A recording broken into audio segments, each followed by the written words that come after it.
ஒரு உற்சாகம், ஒரு குசு எல்லாம் அங்கதான் வருதா? அருமை சிறப்பாக இருந்தது. என் அருமை மைந்தனே விஜயம், எல்லாரும் சென்று கொட்ட படிப்பை முடித்து எப்படி இருந்தது உங்கள் கல்வியின் சிறப்பு? சிறப்பாக படிச்சிருக்கிறப்பா. அப்படியா? அருமை மகளே நளினி, அப்பா உன்னுடைய படிப்பு எப்படி? சிறப்பா சிறப்புப்பா. அப்படியா? மிக்க மகிழ்ச்சி அடைந்தேன். என்னரும் கண்மணிகளே, நீயோ இப்பொழுது கல்வி பருவம் நீங்கி மங்கை பருவம் அடைந்திருக்கிறாய். ஆகையால் என்னுடைய மகளுக்கு நல்லதொரு மனவாளனாய் பார்த்து மனம் முடித்து வைக்கலாம் என்பது என்னுடைய விருப்பம். அது பெற்றவன் கடமை தானே. என் கடமையிலே ஒன்று முடிக்க வேண்டும். அண்ணன் இருக்கிறான், தங்கை வீட்டிலே இருக்கக்கூடாது. நல்லதொரு மனவாளனாய் பார்த்து மனம் முடிக்க வேண்டும் என்பதுதான் விருப்பம். கடமை திருமணம் திருமணம் திருமணம் திருமணம் திருமணம் இப்பொழுது திருமணமே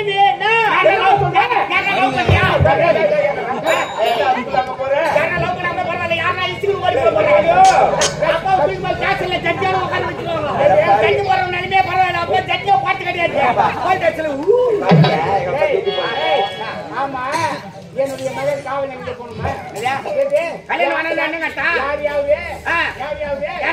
என்ன சொல்லுவாங்க?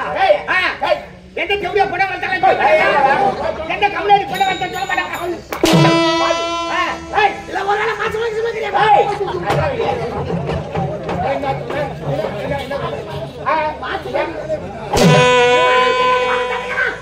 மாசம் பாருங்களே இப்படிலாம் பேசுறது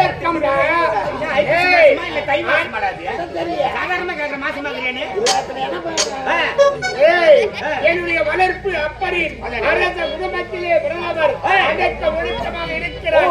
திருமணம் வேண்டாம் என்று சொல்கிறார் என்றால் அதற்கு ஒரு காரணம் இருக்கும்.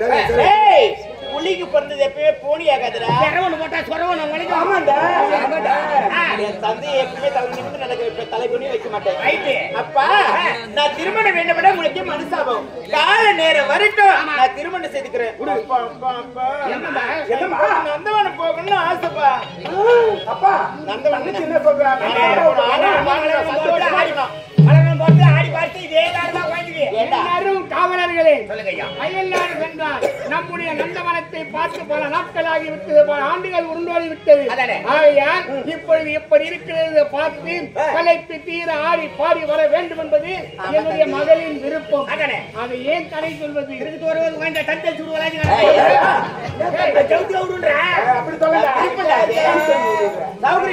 விருப்பம் விருப்பம் போல்.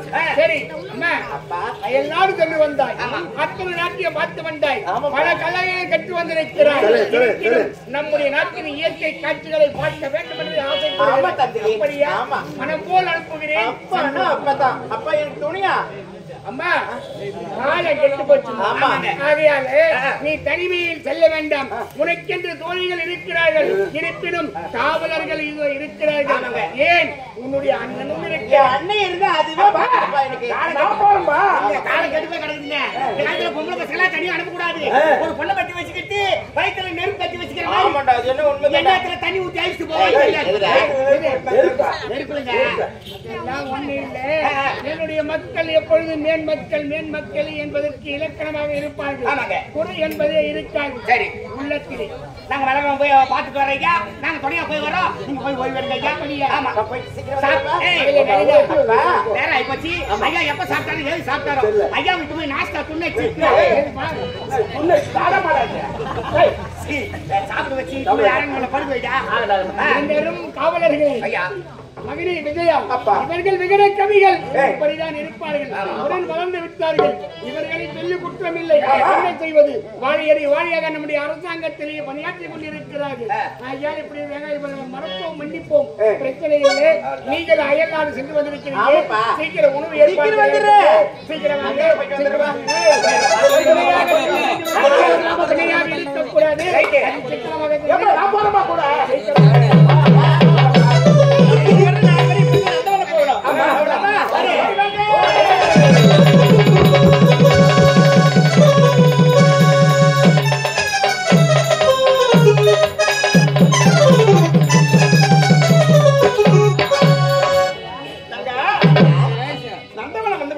இந்த இயற்கை காட்சிகளை பத்தி நீ சொல்லம்மா. கண்ணை கவர முல்லை. ஆமா. சப்பங்கி. சீக்காக்கி சூரியகாந்தி.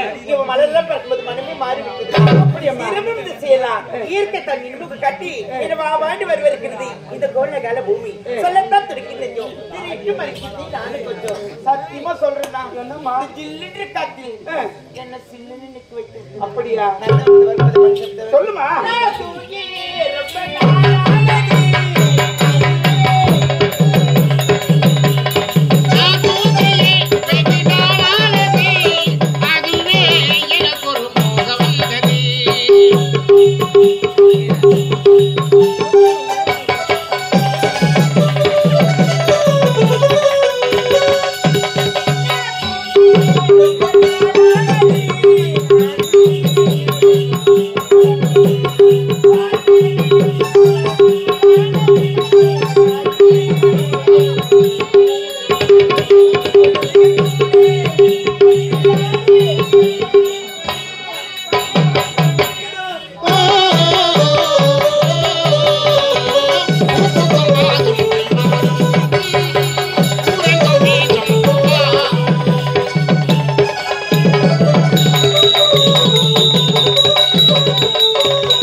காணவில்லை.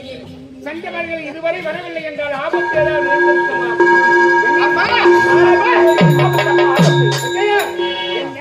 நம்முடைய நாட்டிலே உலகಕ್ಕೆ ஆபத்தா?